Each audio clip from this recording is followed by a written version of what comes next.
महापीडं नटवरवपुकर्ण्यो कर्णिकारं बिभ्रद्वासः कनककपिशं वैजयन्तीं चमारां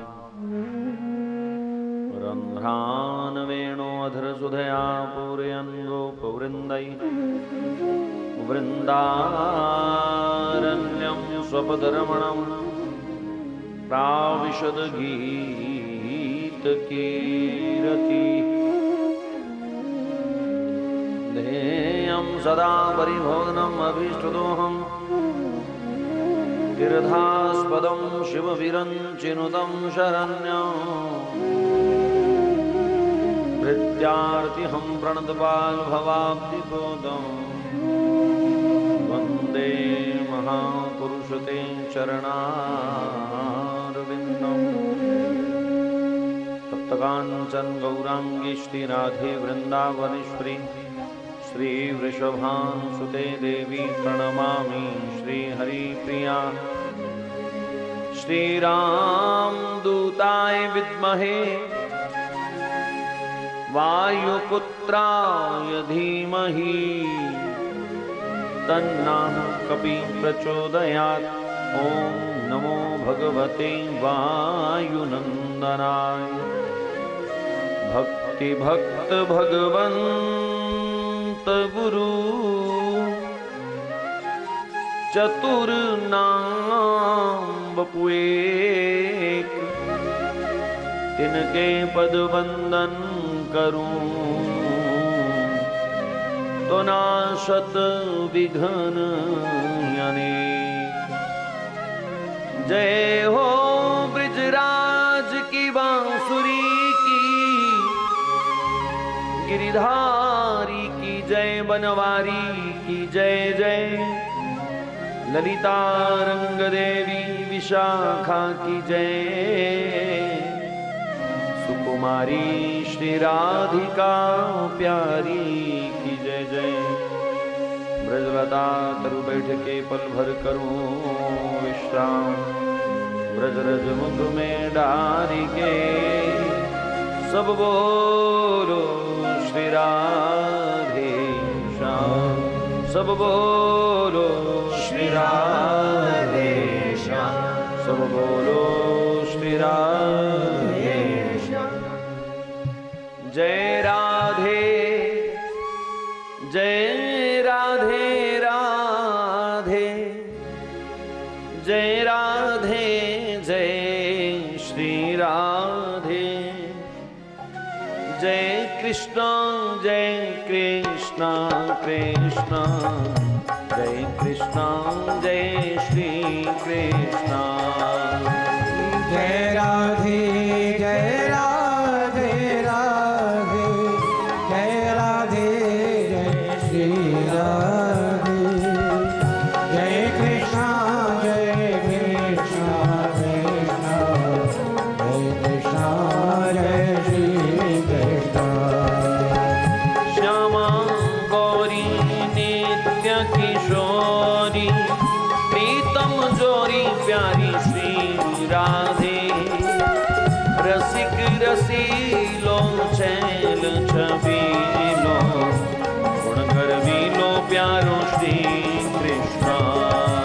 जय राधे राधे राधे, जय राधे जय श्री राधे। जय कृष्ण कृष्ण, जय कृष्ण जय श्री कृष्ण। रास विहारिणी रस विस्तारिणी, प्रिययुरधारिणी प्यारी श्री राधे। नव नव रंगी नवगति भंगी, श्याम सुअंगी प्यारो श्री कृष्ण। जय राधे राधे राधे, जय राधे जय श्री राधे। जय कृष्ण कृष्ण, जय कृष्ण जय श्री कृष्ण। प्राण प्यारी रूप जियारी, अति सुकुमारी प्यारी श्री राधे मैन मनोहर महामोद कर सुंदर वरतर प्यारो श्री कृष्णा जय राधे जय राधे राधे जय राधे जय श्री राधे जय कृष्णा कृष्णा कृष्णा जय कृष्णा जय श्री कृष्णा शोभा श्रेणी मोभा मैनी कोकिल बेनी प्यारी श्री राधे कीरतिवंता कामिनी कंता श्री भगवंता प्यारो श्री कृष्णा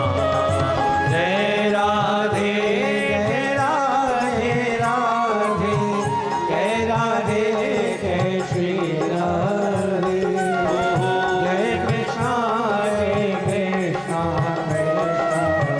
जय कृष्णा जय श्री कृष्णा चंदावदनी कुंदारदनी शोभा सदनी प्यारी श्री राधे परमयुदारा प्रभाया पारा अति सुकुमारा प्यारो श्री कृष्णा जय राधे जय राधे राधे श्री जय राधे राधे जय श्री राधे जय कृष्णा कृष्णा जय कृष्णा जय श्री कृष्णा हंसागमनी राजत रमणी क्रीड़ा कमनी प्यारी श्री राधे रूप रसाला नयन विशाला परम कृपाला प्यारो श्री कृष्णा जय राधे जय राधे राधे जय राधे जय श्री राधे जय कृष्णा कृष्णा जय कृष्णा जय श्री कृष्णा कंचन बेली रति रस रेली अति अलबेली प्यारी श्री राधे सब सुख सागर सब गुण यागर रूप उजागर प्यारो श्री कृष्णा जय राधे जय राधे राधे जय राधे जय श्री राधे जय कृष्णा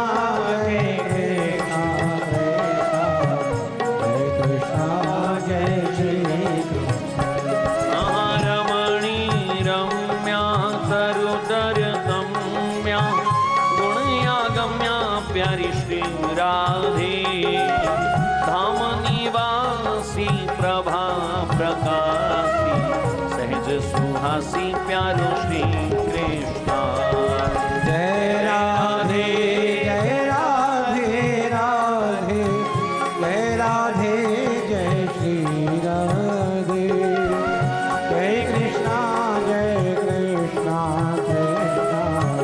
जय कृष्णा जय श्री कृष्णा शक्ति यहलादिनी अति प्रिय वादिनी उरियुन मादिनी प्यारी श्री राधे अंग अंग टोना सरस सलोना सुभग सठौना प्यारो श्री कृष्णा जय राधे जय राधे राधे जय राधे जय श्री राधे जय कृष्णा कृष्णा जय श्री कृष्णा श्री राधा नामिनी गुणय अभिरामिनी हरि प्रिय स्वामिनी प्यारी श्री राधे हरे हरे हरि हरे हरे हरि हरे हरे हरि श्री कृष्णा जय राधे जय राधे राधे जय राधे जय राधे राधे जय कृष्णा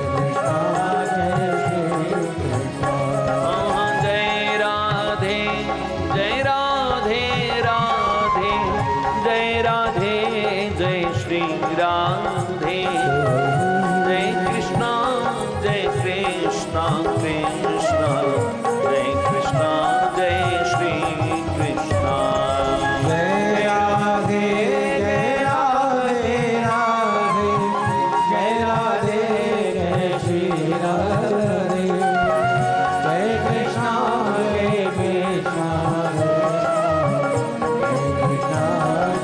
श्री कृष्ण जय राधे राधे राधिके राधे राधे राधिके जय जय राधे राधे राधिके राधे राधे राधिके जय जय राधे राधे राधिके राधे राधे राधिके जय जय राधे राधे राधिके राधे राधे राधिके जय जय श्यामा श्यामा श्री श्यामा जय श्यामा श्यामा श्री श्यामा जय जय श्यामा श्यामा श्री श्यामा श्यामा श्री श्यामा जय राधे राधे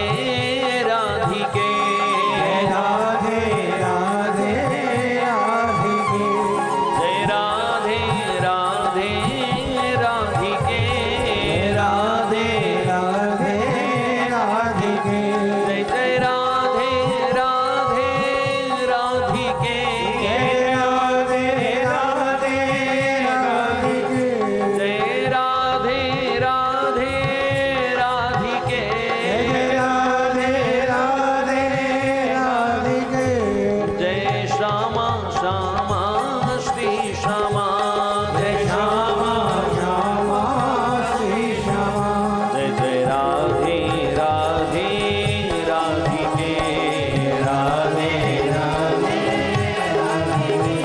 जय राधे राधे राधिके राधे राधे जय जय राधे राधे राधिके राधे राधे जय जय राधे राधे राधिके राधे राधे जय राधे राधे राधिके राधे राधे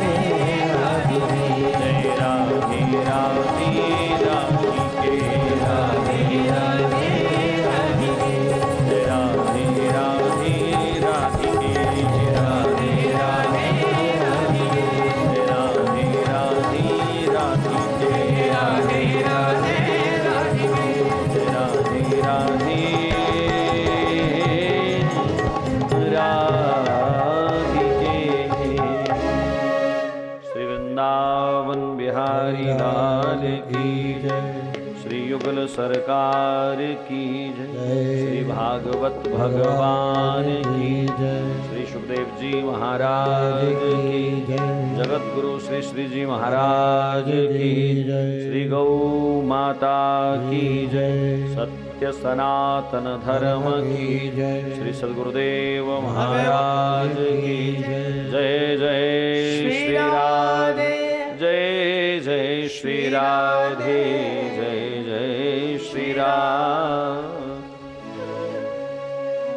जन्माद्यस्य तनुव्याधितरतश्चार्थेषु भिज्ञास्वराट् तेने ब्रह्महृदायादिकवये मुह्यन्ति यत्र सूर्याः तेजो वारिमृदां यथा विनिमयो यत्र त्रिसर्गो मृषा धाम्ना स्वेन सदा निरस्तकुहकं सत्यं परं धीमहि यं प्रव्रजन्तमनुपेतं वेतकृत्यं द्वपायनो विरहकातरया जुहाव पुत्रेति तन्मयतया तर्वोऽभिनेदो तं सर्वभूतहृदयं मुनिं मां तोऽस्मि सिद्ध्यन्ति सर्वकर्माणि द्रुतादात् मुहुर्मुहुः ॐ महेशदासाख्यत् तद्दिव्योपास्मै श्री सद्गुरुदेव चरणकमलेभ्यो नमः। बोलिए कृष्ण कन्हैया लाल की जय।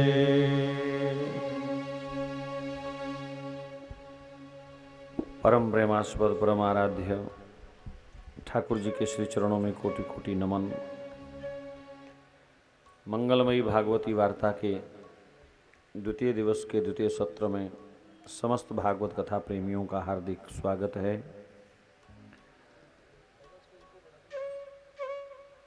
प्रातःकाल के सत्र में हम लोग श्री सुखदेव जी महाराज के प्राकट्य की कथा श्रवण कर रहे थे। अपने पिताजी के चरणों में ही शिष्य भाव से बैठ करके सुखदेव जी महाराज ने श्रीमद् भागवत जी का संपूर्ण अध्ययन किया और फिर परमहंसों की भांति सर्वत्र विचरण करने लगे। संसार की माया से परे हैं, एकदम वीतराग अवस्था है। कौन स्त्री है कौन पुरुष है ऐसा भी उनको भेद ध्यान में नहीं। सर्वत्र ब्रह्म दृष्टि, सर्वत्र अपने राधा गोविंद का दर्शन करते हुए श्री सुखदेव जी महाराज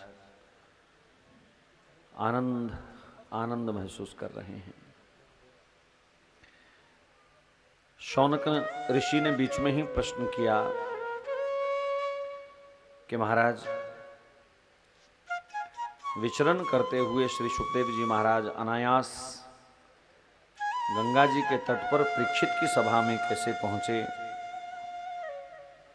और कृपा करके ये भी सब बतावें कि उनसे क्या अपराध हुआ, क्या उनको श्राप हुआ, और अपराध होने के बाद, शापित होने के बाद भी श्री सुखदेव जैसे परमहंस सद्गुरु की उनको प्राप्ति हो गई। ये कैसे सब हुआ। सूत जी महाराज कहते हैं, हे ऋषियों,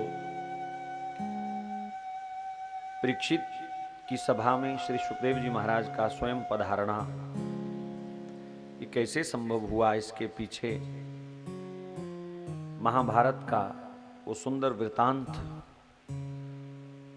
वैसी परिस्थितियां जिन परिस्थितियों में परीक्षित का जन्म हुआ, और ऐसे कौन से कारण जिनकी वजह से अपराधी होने के बाद, शापित होने के बाद भी परीक्षित को श्री सुखदेव जी जैसे परमहंस सद्गुरु की प्राप्ति हुई। बड़ा मार्मिक विवेचन महाभारत का यह प्रसंग व्यास भगवान ने भागवत जी के बीच संक्षेप में प्रस्तुत किया है। आओ जरा दर्शन करें और एक तथ्य की खोज करें कि हमारे भीतर ऐसे कौन से सद्गुण होने चाहिए जिससे एक तपोनिष्ठ रसनिष्ठ किसी परम वैष्णव सद्गुरु की उपलब्धि हो सकती है। उस उपलब्धि के लिए हमारी पात्रता कैसी होनी चाहिए।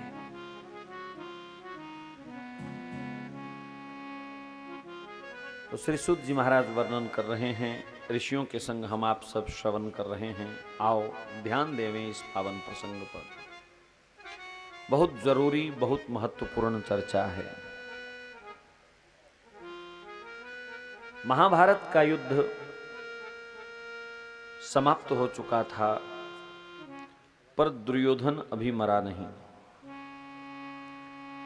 मृत्यु शैया पर लेटे लेटे वो अपनी मृत्यु के इंतजार में पड़ा है। उठ नहीं सकता, बैठ नहीं सकता।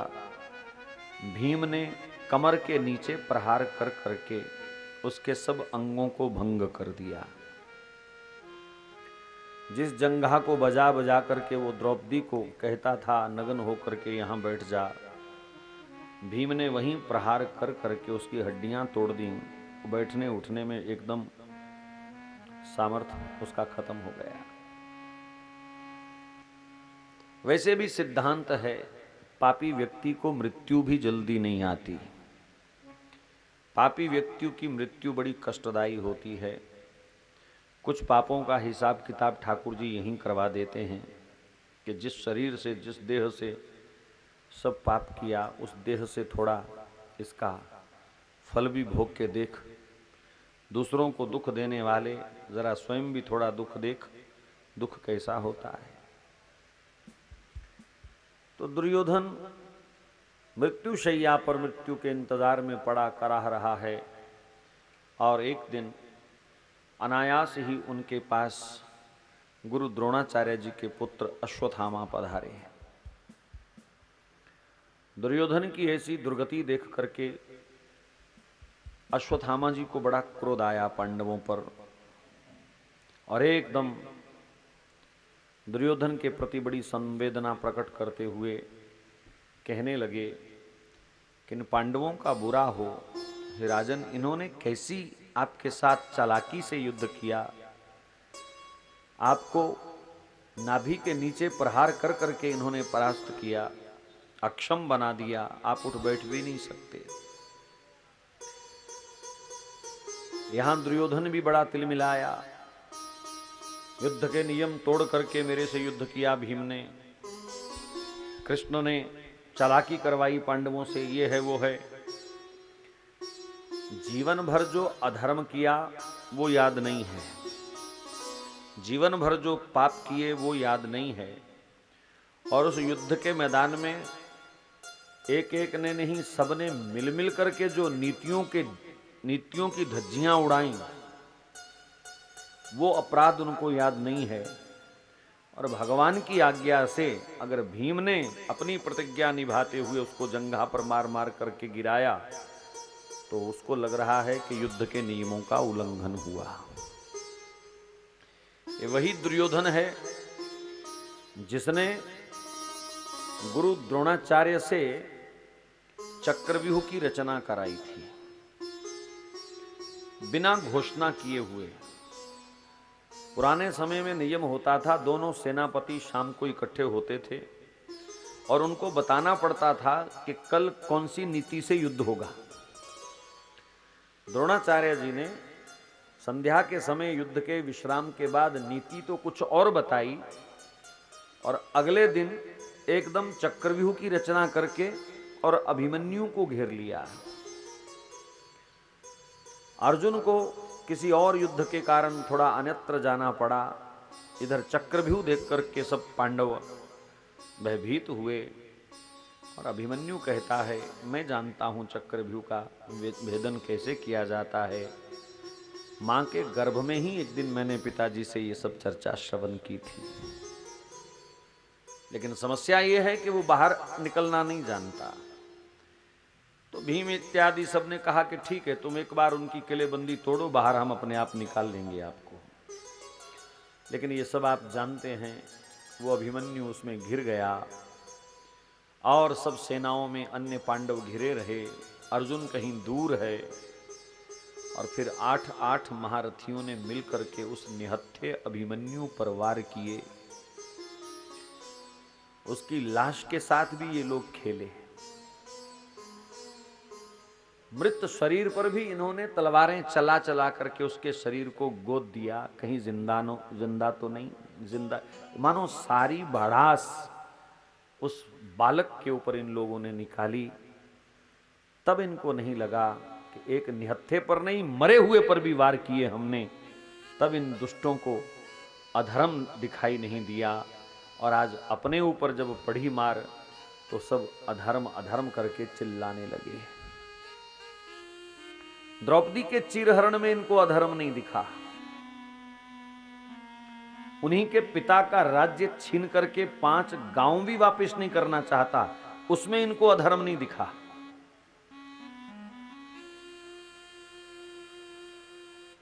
अपने ऊपर मुसीबत पड़ी तो धर्म धर्म करने लगा, धर्म धर्म करने लगा। खैर, भगवान ने पांडवों से जो करवाया, जो भगवान ने चाहा या जो इनके साथ होना चाहिए, वो सब हो गया। अब इसको धर्म अधर्म की, नीति अनीति की चर्चा सता रही है। अश्वत्थामा कहते हैं, मैं बदला लूंगा। दुर्योधन ने कहा, हम 100 भाई थे, लाखों लोग हमारे साथ थे, हम 5 पांडवों का बाल भी बांका नहीं कर सके, कुछ नहीं कर सके, तू छोटा सा बालक है, तू क्या बदला लेगा।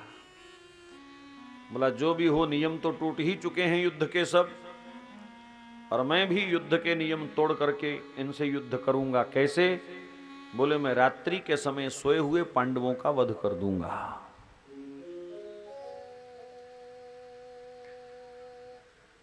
दुर्योधन ने कहा ठीक है शाबाश जाओ, कम से कम मरने से पहले एक शुभ समाचार तो सुनने को मिले कि पांडव मर गए।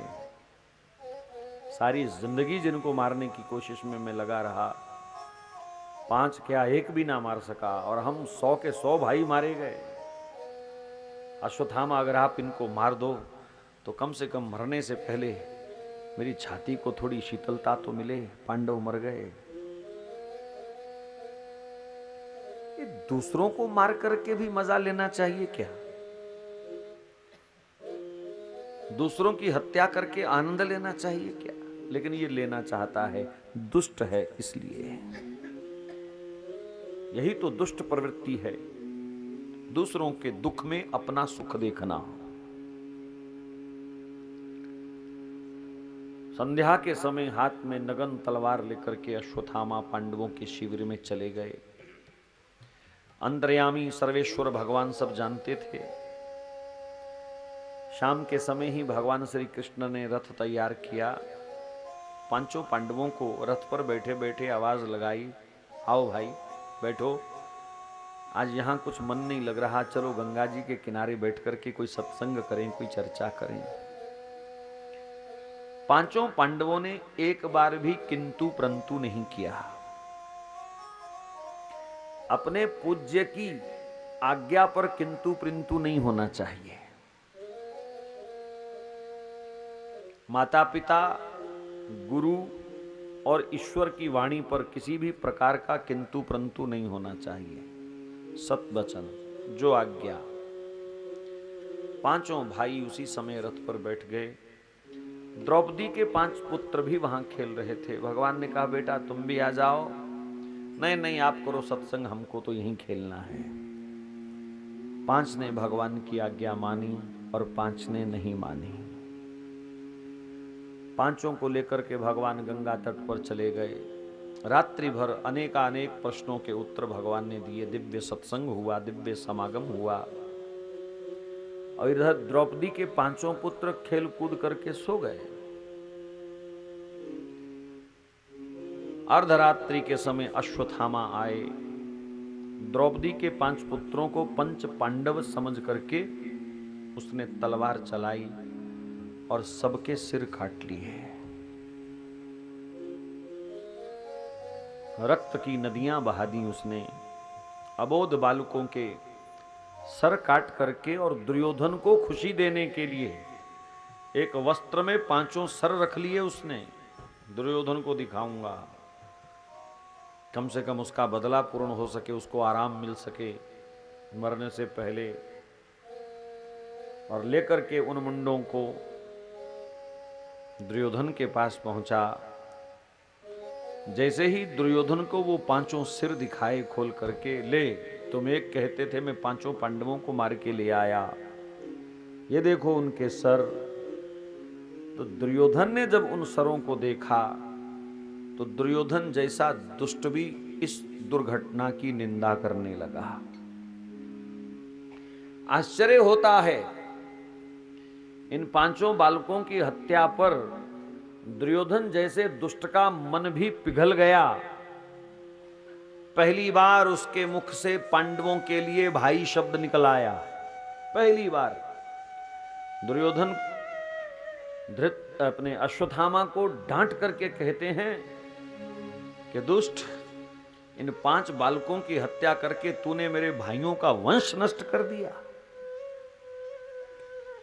यानी कहने का मतलब ये घटना कितनी संवेदनापूर्ण है कि दुर्योधन जैसे दुष्ट के मन से पांडवों के लिए भाई शब्द निकल आया।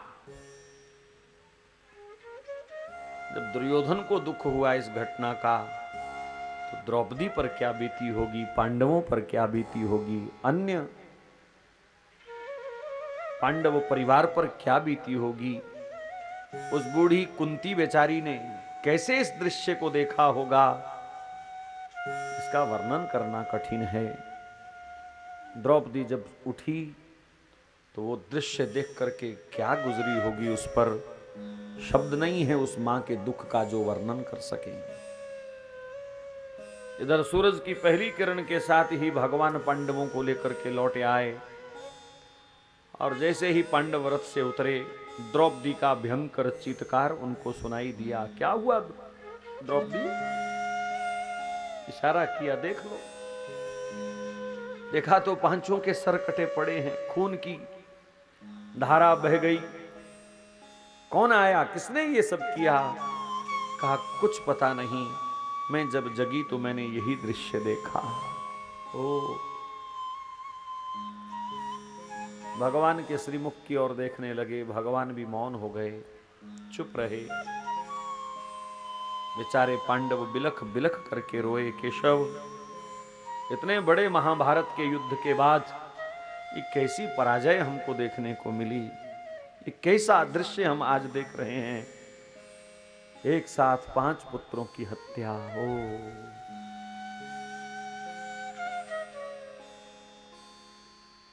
भगवान श्री कृष्ण मौन हैं, पांडव भी बेचारे रोध होकर के मौन होकर के बैठ गए। प्रायश्चित कुछ समझ नहीं आ रहा, क्या करें क्या करें, कैसे हो गया ये सब, कौन आया होगा, ऐसा हमारा कौन नया दुश्मन खड़ा हो गया। कोई उत्तर नहीं। एकदम थोड़ी देर बाद क्रोध में तिलमिलाते हुए अर्जुन उठे और अपना गांडीव हाथ में पकड़ा और उसकी डोरी खींच करके भयंकर उन्होंने गर्जना करी धनुष से। सब लोग घबरा गए, क्योंकि धनुष की टंकार अर्जुन तभी करता है जब कोई भीषण प्रतिज्ञा लेता है। तो धनुष की टंकार करके अर्जुन ने प्रतिज्ञा करी, द्रौपदी पोंछ ले अपने आंसू, आज सूर्यास्त तक तेरे 5 पुत्रों के कातिल को मैं मृत्यु दंड दूंगा, ये मेरी प्रतिज्ञा है। और यदि मैं ऐसा न कर सका तो स्वयं जलती चिता पर अपने आप को जिंदा जला दूंगा। तो 5 पुत्रों के कातिल को मृत्यु दंड दूंगा, यह प्रतिज्ञा तो किसी हद तक ठीक थी। हालांकि कातिल कौन है कोई पता नहीं है, किसको मृत्यु दंड देगा अर्जुन। लेकिन ये जो दूसरी प्रतिज्ञा करी उसने कि अगर ऐसा ना कर सका तो मैं स्वयं चिता पर चढ़ जाऊंगा, इस बात ने पांडवों को और दुखी कर दिया। सब रोने लगे, अर्जुन तू पागल हो गया है, इतना बड़ा दुख सामने खड़ा है और ऊपर से नई प्रतिज्ञा करके तुमने और मुसीबत खड़ी कर ली। किसको मारोगे, कौन है कातिल, कहां रहता है, कहां गया? क्या ऐसे किसी को पकड़ करके सिर काट दोगे उसका कि तूने कत्ल किया है? और फिर ये कहना जरूरी था, ये प्रतिज्ञा क्या जरूरी थी कि अगर ऐसा ना हुआ तो मैं जल जाऊंगा जिंदा? तू अकेला नहीं, आज हम सब जलेंगे, क्योंकि 5 भाइयों की प्रतिज्ञा है, जिएंगे 5, मरेंगे इकट्ठे 5। अगर आज अर्जुन मरता है तो शेष 4 भाई भी मरेंगे, फिर ना द्रौपदी जी पाएगी ना कुंती जी पाएगी, पूरा वंश आज नष्ट हो जाएगा। अर्जुन तेरी प्रतिज्ञा आज पूरे खानदान को तबाह करेगी, कुछ तो सोच लेना चाहिए प्रतिज्ञा करते समय। युधिष्ठिर ने डांटा, भीम ने डांटा, नकुल, सहदेव, कुंती, द्रौपदी इत्यादि सबने अर्जुन को डांटा।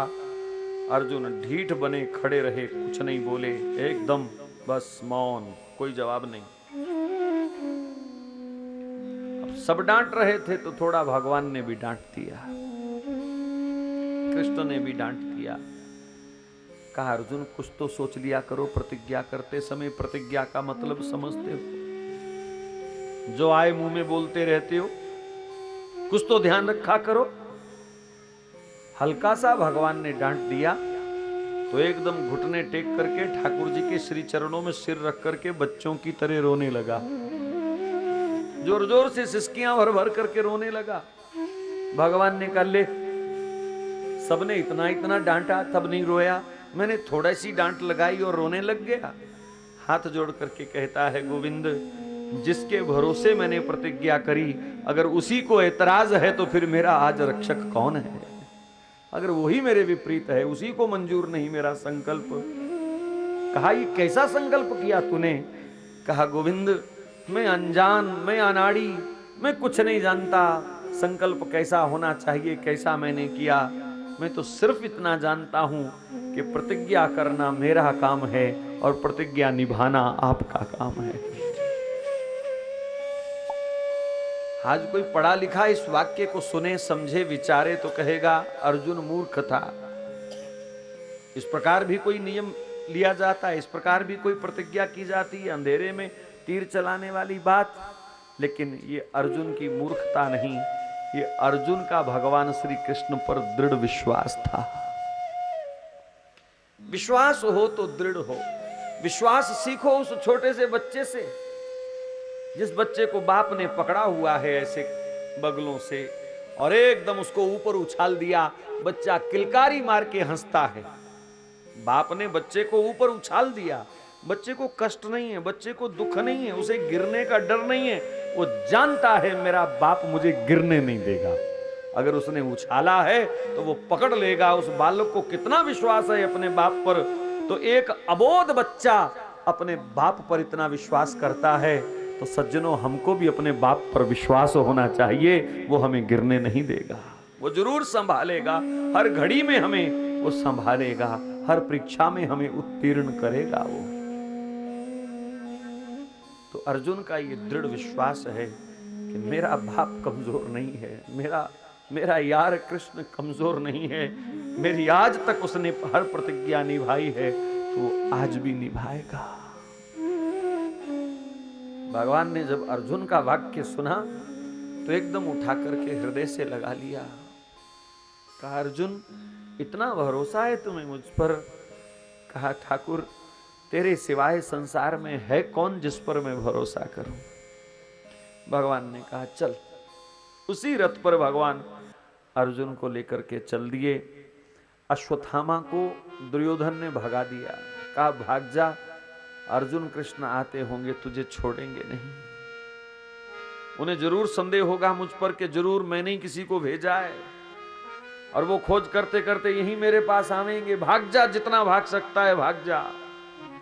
खूब भागा अश्वत्थामा, पर पाप करके संसार से भागने वाले तू ठाकुर से नहीं भाग सकता। ठाकुर हर जगह तुझे देख रहा है। वो भागा तो खूब, पर भगवान ने रथ ला करके उसके पास रोक दिया। कहा अर्जुन, ये रहा द्रौपदी के 5 पुत्रों का कातिल। अब तू और तेरी प्रतिज्ञा जैसा व्यवहार चाहे करे। अस्त्र शस्त्र चलाए उसने भी, लेकिन अर्जुन के सामने सब विफल हो गए। और फिर अर्जुन ने उसको रस्सियों से बांध लिया। रथ के पीछे घसीटते हुए वो द्रौपदी के समक्ष उन्हें ले आए। आकर के द्रौपदी से अर्जुन कहते हैं, द्रौपदी, ये रहा तेरे 5 पुत्रों का कातिल। मेरी प्रतिज्ञा में ये नहीं था कि मैं इसको तेरे पास लाऊंगा। मेरी प्रतिज्ञा इसको कत्ल करने की है, लेकिन मैं तेरे सामने इसलिए लाया कि जिसने तेरे 5 पुत्रों का कत्ल किया है, अब उस कातिल को भी तू सजा सुना। बोल कैसी मौत मारूं इसको? जला जला के मारूं, काट काट के मारूं, दौड़ा दौड़ा के मारूं, पीट पीट के मारूं, के एक एक अंग काटूं इसका? कैसे मारूं इसको? तेरा बदला पूर्ण हो सके, तेरे हृदय को भी थोड़ी शांति मिल सके, इसलिए मैं प्रतिज्ञा करता हूं। द्रौपदी, ये भी मेरी प्रतिज्ञा रही कि आप जो दंड सुनाएंगी इसके लिए मैं वैसा ही इसको दंड दूंगा। बेचारी द्रौपदी कितनी दुखी थी उस समय, फिर भी उसने थोड़ा साहस किया और सिर घुमा करके अश्वत्थामा की ओर देखा।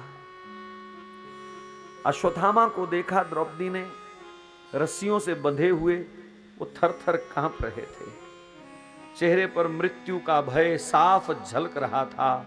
एकदम मृत्यु का जैसे दर्शन करके कोई कांप उठे, ऐसी स्थिति थी अश्वत्थामा की। थर थर कांप रहे थे और इस भयभीत स्थिति में द्रौपदी ने जब देखा उनको, तो उसको अश्वत्थामा में अपने बच्चे दिखाई दिए। अब अर्जुन खड़ा है इनके सामने तलवार लेकर के।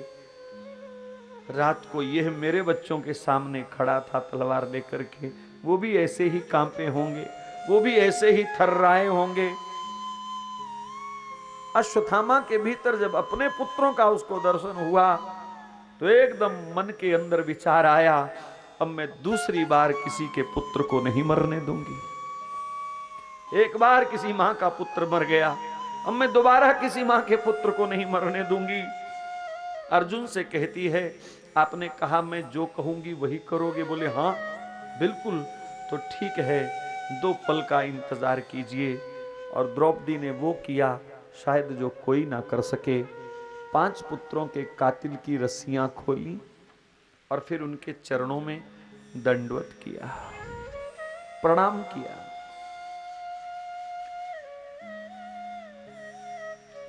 यह भजन का प्रभाव, ईश्वर प्रेम का प्रभाव। द्रौपदी जैसी दया अगर हमारे हृदय में नहीं है तो हम भगवान का प्रेम प्राप्त नहीं कर सकते। 5 पुत्रों के कातिल को प्रणाम किया और धीरे से कहती हैं कि आपने कुछ गलत नहीं किया, मेरे प्रारब्ध में जो था वही मुझे मिला, आपका कोई दोष नहीं है। नरसिंह मेहता की पत्नी मर गई।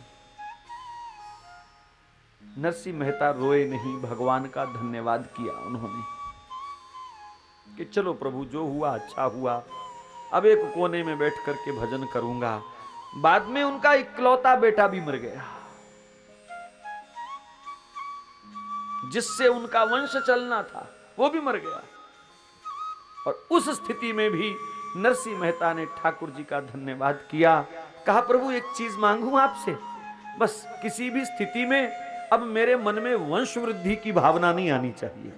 जो हो गया सो हो गया, केवल आपका भजन कर सकूं, ये सब जंजाल आपने छुड़ा लिए। आप चाहते थे मैं केवल आपका हो जाऊं, इसलिए मेरी राह के हर रास्ते को आपने स्वच्छ कर दिया, साफ कर दिया। मेरे जीवन की हर राह को, हर रोड़ा आपने हटा दिया।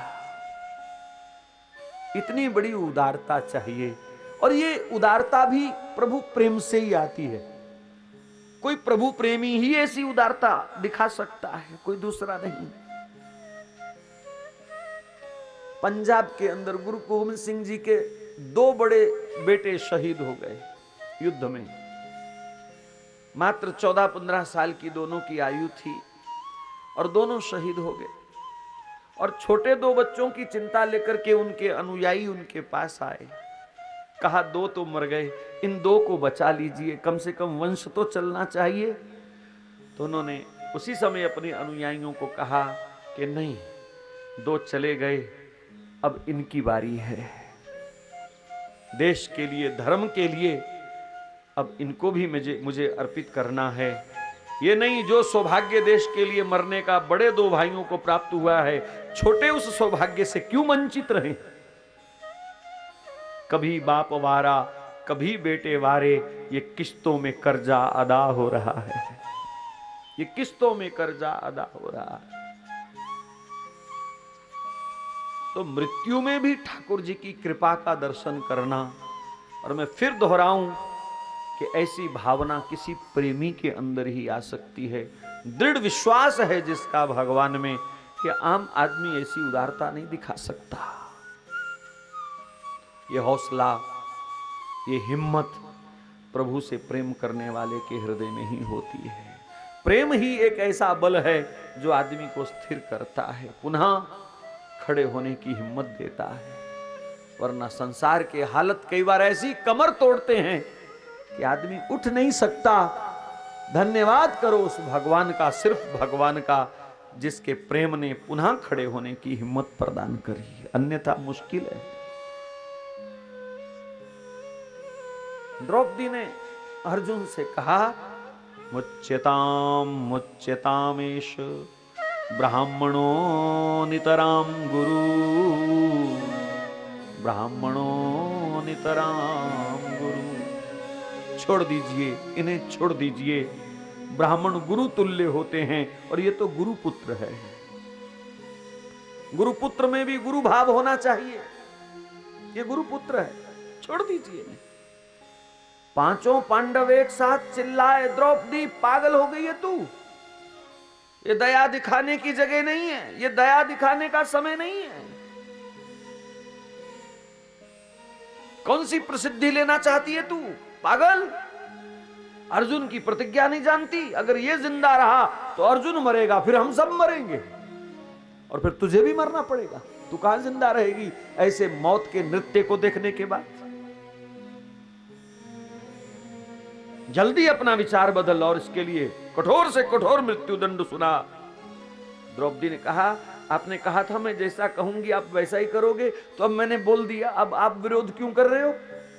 भीम को तो इतना क्रोध आया कि भीम ने ऐसे दो हाथ किए, एक हाथ में द्रौपदी की गर्दन पकड़ना चाहते हैं और एक हाथ में वो अश्वत्थामा की गर्दन पकड़ना चाहते हैं। भगवान ने सोचा अगर भीम 2 कदम आगे बढ़ गया तो अनर्थ कर देगा, झेल नहीं पाएगा कोई इसकी पकड़ को, दोनों मर जाएंगे। उसी समय भगवान ने चतुर्भुज रूप धारण कर लिया, 2 बाहों में भीम को पकड़ लिया, 2 बाहों में द्रौपदी को पकड़ लिया। नहीं नहीं मजले भैया नहीं, रुको रुको रुको रुको, ऐसा नहीं। कहा पागल हो गई है ये, इस पर दया दिखा रही है, इस दुष्ट पर, इस पापी पर, इस हत्यारे पर दया दिखा रही है। ये बाल हत्यारा है और बाल हत्यारे को मारना कोई दोष नहीं है। भले ही ये ब्राह्मण है, गुरुपुत्र है, पर ये बाल हत्यारा है। गुरु द्रोणाचार्य पर आपने बाण चलाने के लिए कहा था, ये अधर्म का साथ दे रहे हैं अर्जुन, चला बाण, तो क्या इसने अधर्म नहीं किया? भगवान ने जैसे कैसे उनको रोका। युधिष्ठिर ने तो हाथ जोड़े, द्रौपदी अपना विचार बदल, नहीं तो आज पूरा खानदान तबाह हो जाएगा, सब कुछ उलट पुलट हो जाएगा। द्रौपदी कहती हैं जैसा श्री कृष्ण कहें, अब फैसला इनके हाथ में है। भगवान ने द्रौपदी को गले से लगाया, कहा बहन लोग दयावान मुझे कहते थे, पर तू तो आज मेरे से भी आगे निकल गई। आज सचमुच द्रौपदी भगवान से आगे निकल गई दया में। कारण इस अश्वत्थामा को भगवान दंड दे चुके हैं। उसके इस जघन्य अपराध पर भगवान भी कुपित हुए और उसके माथे में से कहते हैं ब्रह्म तेज की मणि प्रभु ने निकाल ली, घाव कर दिया गहरा, हाथ से ही घाव कर दिया और श्राप भी दिया, कलयुग के 5000 वर्ष तक तेरे माथे से रक्त बहता रहेगा और तेरे पाप की तुझे याद आती रहेगी, ये जख्म कभी भरेगा नहीं। भगवान को कितना क्रोध आया होगा, जो इतनी खतरनाक, इतनी दर्दनाक सजा उन्होंने अश्वत्थामा को दी, लेकिन उस मां ने फिर भी दया दिखाई जिसके 5 पुत्रों का वो कातिल है। भगवान ने कहा द्रौपदी तू तो मेरे से भी आगे निकल गई, तू धन्य है द्रौपदी। अर्जुन ने कहा प्रभु आप भी इसके साथ हो लिए, अब तो फिर मेरा और सब भाइयों का मरना निश्चित है। ठीक है प्रभु आप दया दिखाओ, मैं चिता बनाऊं, सूर्यास्त होने वाला है। भगवान ने कहा अर्जुन तुझे चिता बनाने की जरूरत नहीं है, तेरी प्रतिज्ञा पूर्ण हो चुकी है। क्या मतलब प्रभु? अश्वत्थामा सामने खड़ा है, आप कह रहे हैं प्रतिज्ञा पूर्ण हो चुकी है। भगवान ने कहा कौन कहता अश्वत्थामा जिंदा है? ब्राह्मण का अपमान ही उसकी मृत्यु होती है और ये मर चुका है। कीर्ति यस्य सा जीवति, जिसकी इज्जत है, जिसकी कीर्ति है वही जिंदा होता है और ब्राह्मण की इज्जत ही उसकी जिंदगी होती है। ये मर चुका है। कहा प्रभु मेरी तलवार नग्न होकर के इसका रक्त पीना चाहती है। भगवान ने कहा तलवार चलानी ही है तो चलाओ, गर्दन पर नहीं इसके बालों पर, इसके केश काट दो, इसको और अपमानित कर दो तलवार से। अर्जुन ने उसके सिर के बाल काट दिए, उसको और अपमानित किया और युधिष्ठिर ने राजा होने की हैसियत से उसे देश निकाला दे दिया। कोई समय था जब ब्राह्मण को मृत्यु दंड नहीं दिया जाता था, अपराध साबित होने पर भी ज्यादा से ज्यादा देश निकाला दिया जाता था, मृत्यु दंड नहीं दिया जाता था। ये भारत का मनु जी महाराज का बनाया हुआ संविधान है।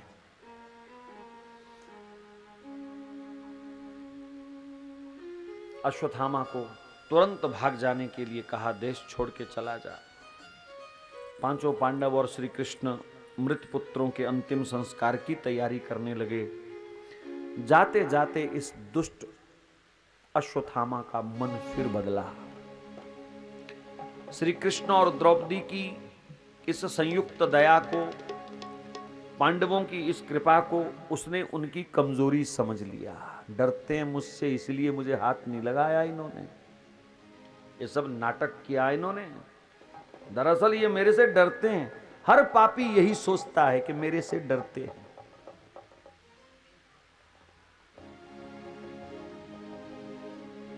वैसे आज ये बात सत्य है।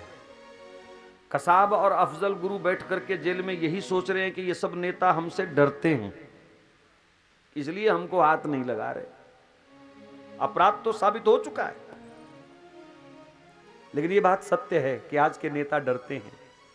अगर इनको हमने फांसी दे दी तो कितना वोट बैंक हमारा टूट जाएगा, कितने हमारे रिश्तेदार नाराज हो जाएंगे, असली रिश्तेदार।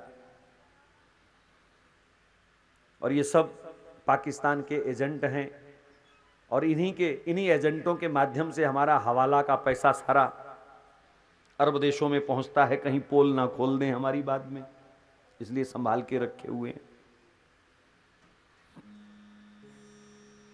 ये सत्य है।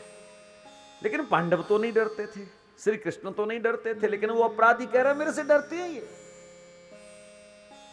और उसने फिर दुस्साहस किया। जाते जाते सोचने लगे अश्वत्थामा कि अर्जुन ज्यादा प्रतिज्ञा करता है मेरे लिए, इसके बेटे को तो हमने पहले मार दिया। अब इसका एक और वंशज मां के गर्भ में पल रहा है।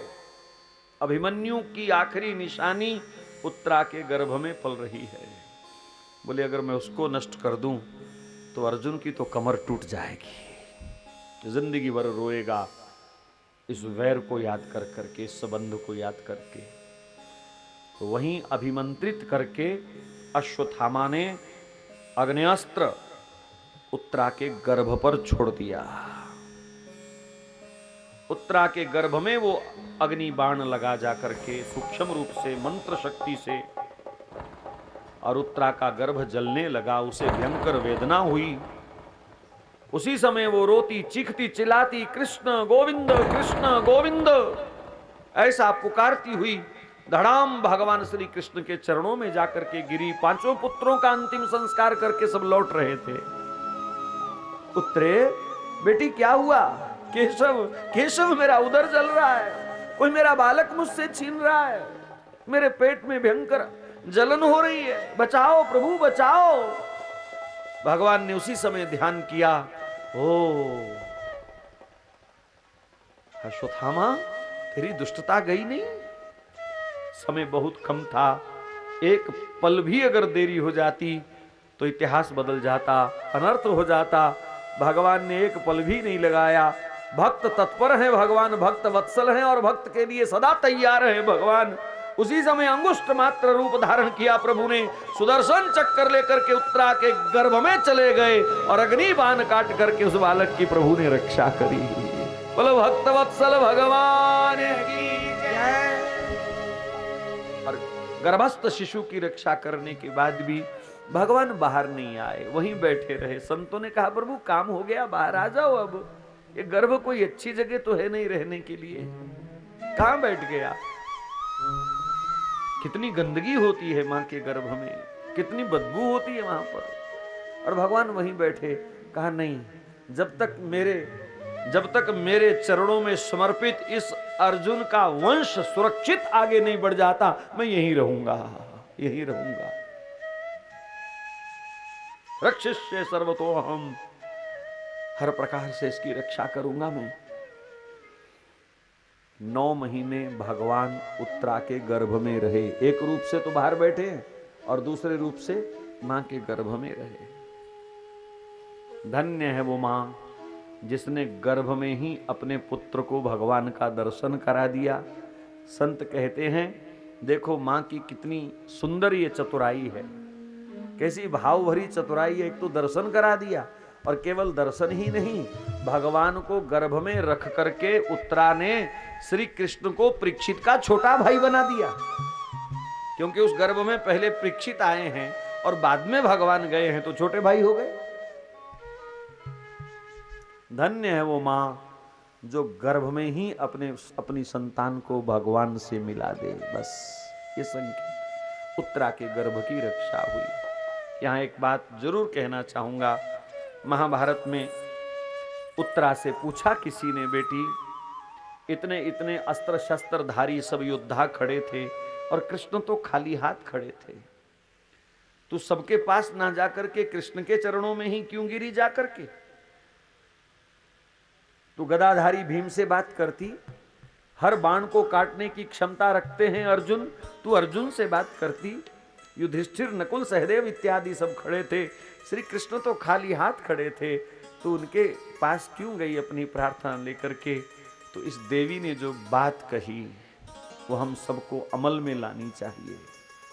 एक चुनौती है, मील पत्थर जैसी चुनौती है उस उत्तरा ने जो शब्द कहे।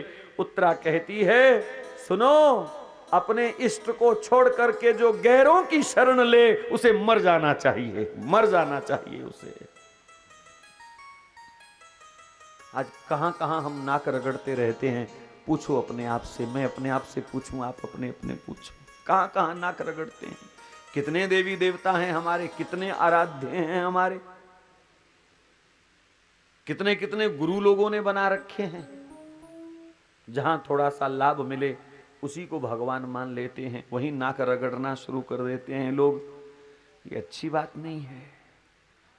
बुद्धि को वेश्या मत बनाओ, बुद्धि पतिव्रता होनी चाहिए। अपने आराध्य के प्रति पूर्ण रूप से समर्पण होना चाहिए, पूर्ण रूप से समर्पण। तुम्हारा विश्वास ही कृपा बनेगा। एक बात याद रखना, कृपा करो प्रभु, कृपा करो। कृपा क्या है? तुम्हारा विश्वास ही रिफ्लेक्ट होकर के आता है, वही कृपा बनता है। तुम्हारे विश्वास की प्रतिक्रिया ही कृपा है। एकाग्र होकर के आप जहां भी विश्वास करोगे। अरे एकलव्य ने मिट्टी की मूर्ति बना करके द्रोणाचार्य की और विश्वास कर दिया ये मेरे गुरु हैं, और इतिहास साक्षी है उसके विश्वास ने अर्जुन से भी अधिक निपुण कर दिया उसको।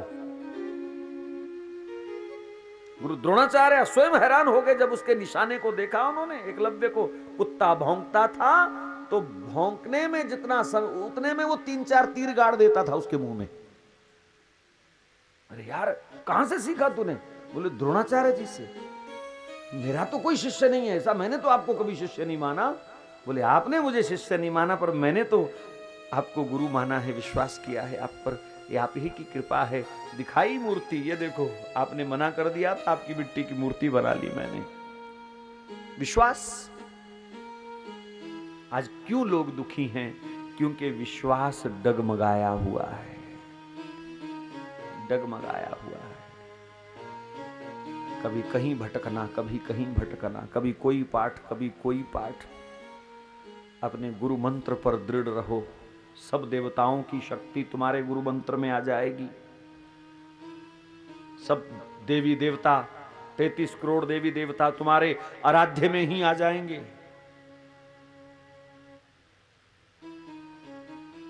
तो उत्तरा के गर्भ की रक्षा हुई। सुबह सुबह भगवान ने संध्या वंदन इत्यादि किया और रथ तैयार करवाया। कहा उद्धव रथ तैयार करवाओ। सारथी सात्यकी ने रथ तैयार किया। भगवान का नियम था रोज संध्या वंदन करके सीधे कुंती बुआ के चरणों में प्रणाम करते थे। भगवान है, फिर भी घर में जो बड़ी है बुआ, उनके चरणों में रोज जाकर के प्रणाम करना, आशीर्वाद लेना, ये भगवान ने करके दिखाया। जिसके घर में बुजुर्ग बैठे हैं, संत कहते हैं उन्हें तीर्थों पर जाने की जरूरत नहीं है।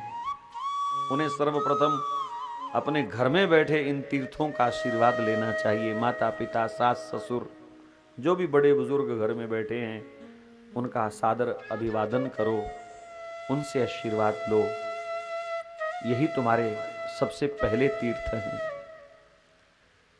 और ये मैं नहीं कह रहा, भगवान ने करके दिखाया इसलिए कह रहा हूं।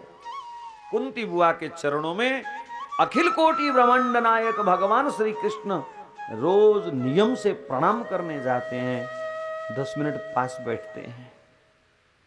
मैं कहता हूं बुजुर्गों को भले ही कुछ मत दो, आराम से 10 मिनट पास बैठ करके उनकी बात सुन लो, उनसे 2 मिनट चर्चा करो प्रेम से, आप कैसे हैं। भले ही कुछ मत भिजवाओ, लेकिन पूछ लो भिजवाऊं कुछ, वो इतने में ही खुश हो जाएंगे और तुम्हें ढेरों आशीर्वाद दे देंगे। ब्रह्मा ने जो तुम्हारी किस्मत में नहीं लिखा ना, जो तुम्हें ब्रह्मा नहीं दे सके, वो बुजुर्गों के आशीर्वाद से आपको मिल सकता है। ये शास्त्र की बात है।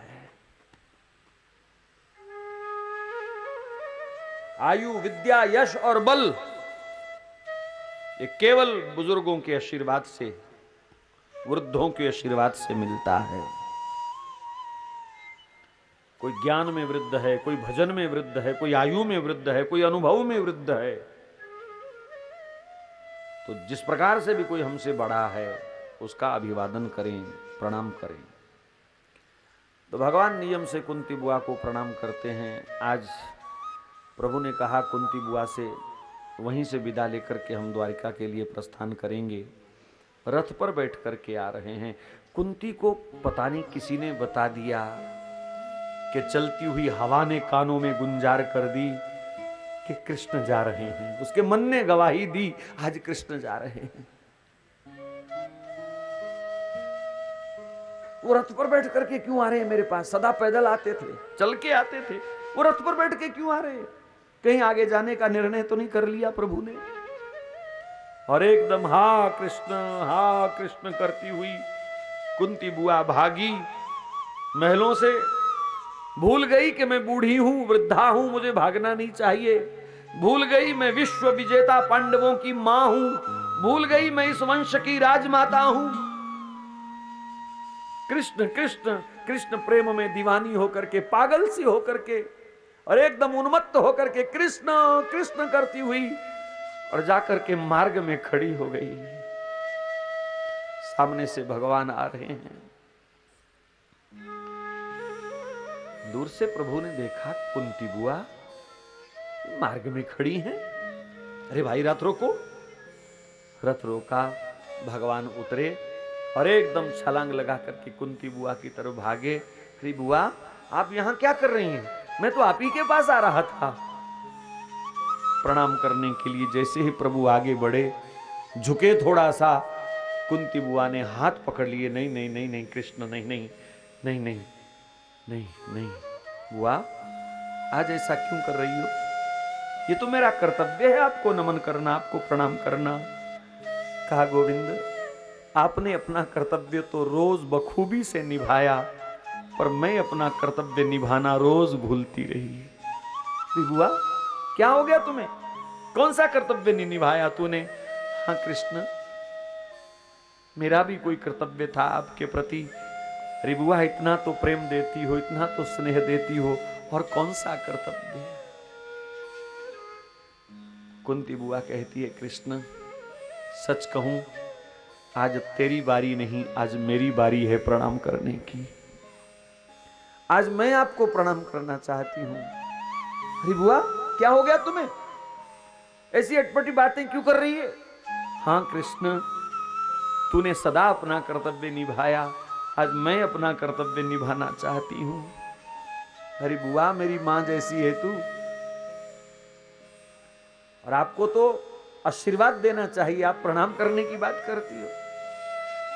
कुंती कहती है कृष्ण हाँ बुआ बोल, मां जैसी बोल, जैसा मर्जी बोल, लेकिन इससे परे भी एक रिश्ता है तेरा और मेरा।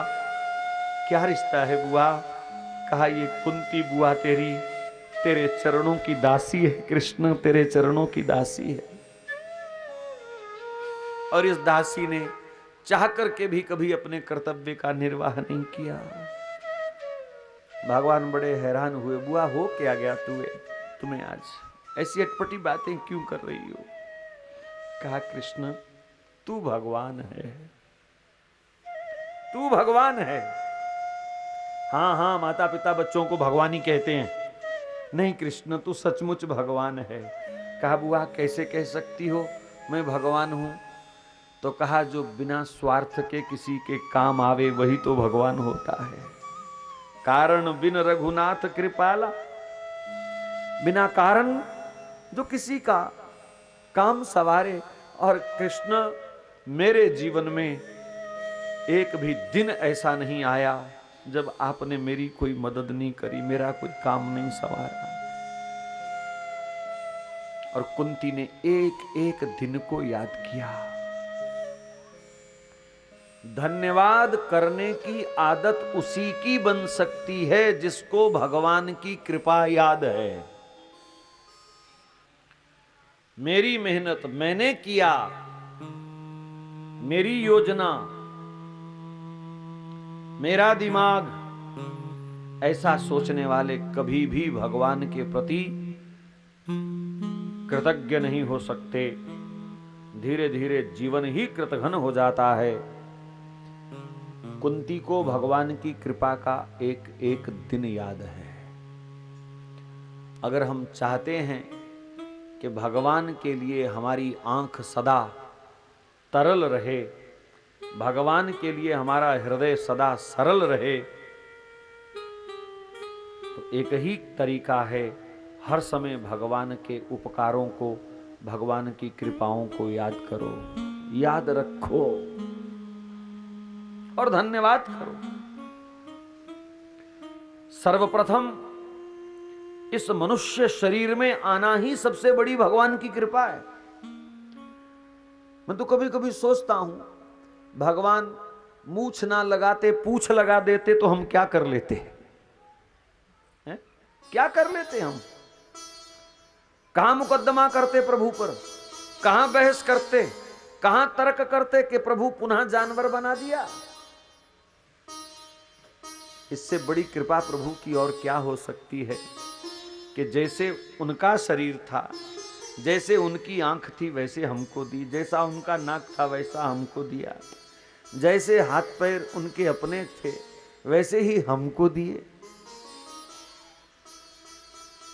एकदम अपने जैसी शक्ल सूरत सब देख करके भगवान ने हमको इस दुनिया में भेजा। जैसे अपनी ही कोई फोटोस्टेट कॉपी बना करके, अपनी ही प्रतिमूर्ति छाया प्रति बना करके भगवान ने इस मनुष्य को भेजा हो, तो इससे बड़ी और कृपा क्या हो सकती है कि भगवान ने निज स्वरूप दे करके हमको भेजा। और दूसरी कृपा भारत भूमि पर भेजा। भारत भूमि पर, भारत भूमि में जन्म लेना ये बहुत बड़े गौरव की बात है। भगवान को भी कभी जन्म लेने की, अवतार लेने की इच्छा हुई तो ये मेरे देश का गौरव है कि भारत के अतिरिक्त भगवान का कहीं अवतार नहीं होता, केवल भारत में होता है। कहीं भगवान दूत को भेज देता है, कहीं पुत्र को भेज देता है, लेकिन स्वयं जब भी आता है वो भारत में आता है। और आप भली प्रकार से समझ सकते हैं स्वयं आदमी कहां जाता है? जहां उसका स्नेह होता है। जहां स्नेह नहीं होता वहां कहेगा, नौकर को कहेगा जा शगुन का लिफाफा दे आ, शादी है उनके यहाँ। बेटे को कहेगा तू बेटा उधर जा रहा, ले थोड़ा शगुन उधर भी दे आना, कार्ड आया है उनका। लेकिन जहां स्नेह है वहां बीमार भी होगा तो भी जाएगा, नहीं नहीं नहीं मुझे जाना है, मेरे अपने हैं वो। तो ये भी कम सौभाग्य की बात नहीं। ठीक है, आज हमको विदेशों की संस्कृति अच्छी लगने लगी, विदेशों की बोली, विदेशी पहरावा, विदेशी खाना पीना हमको थोड़ा ज़्यादा सूट करने लगा। सूट तो नहीं करता, एक वहम है हमको कि वो बढ़िया खा रहे हैं शायद।